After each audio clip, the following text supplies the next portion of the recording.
আসসালামু আলাইকুম। আশা করি আপনারা সবাই ভালো আছেন। আমিও আলহামদুলিল্লাহ ভালো আছি। আজকে আমার এই দুটো গরুকে আমি একটু আলাদা খাবার দিতেছি। কলার পাতাগুলো কেটে। কারণ হচ্ছে হলো ২ দিন যাবৎ প্রচুর এখানে বৃষ্টি। মাঠে খাবার নেওয়া আসা মুশকিল। তো খড়গুলো খাওয়াইতেছিলাম। তো একটু বৃষ্টি কমে যাওয়ার কারণে আমি গরুগুলোকে বাইরে রাখছি। কারণ ওরা যে জায়গায় ছিল জায়গাগুলো অনেক ভিজা ছিল।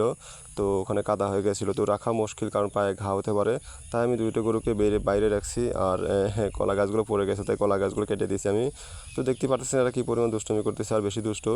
তো আমি এই দুটোই গরু এবারে কোরবানি উপলক্ষে প্রস্তুত করেছি। তো আমি ফার্স্ট টাইম আমি কালো গরুটা উঠাবো বাজারে। তো আমার আইডিয়া অনুযায়ী কালো গরুর দামটা হতে পারে ৭৫ থেকে ৮০। আর এই লাল গরুর দামটা হতে পারে ৯০ থেকে ৯৫।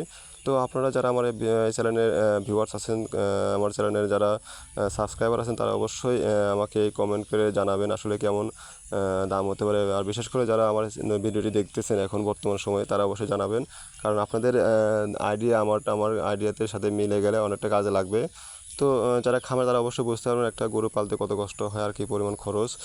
তো আমি চেষ্টা করব আসলে আমার যথেষ্ট পরিমাণ চেষ্টা থাকবে যে ভালো দামে বিক্রি করার।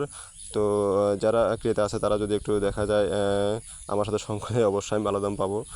তো যারা আমার এই ভিডিও দেখতেছেন তাদেরকে ধন্যবাদ। আর আমার এই চ্যানেলের সঙ্গে থাকার জন্য, আমাকে অনুপ্রেরণা দেওয়ার জন্য। আমার এই কালো গরুটা আসলে বেশি দুষ্ট। এজন্য আমি এটাকে ফার্স্ট টাইম নিয়ে যাব আগামী যে হাটটা পাইতেছি। তো আপনারা অবশ্যই দোয়া করবেন এবং আমার জন্য দোয়া করবেন। আমি সবার জন্য দোয়া করি। তো সকলে ভালো থাকবেন এবং সকলের জন্য সুস্বাস্থ্য কামনা করতেছি। আর ঈদটা সবার ভালো কাটুক। বিশেষ করে যারা কোরবানি দিবেন তাদের জন্য, সবার জন্য আসসালামু আলাইকুম। আল্লাহ হাফেজ।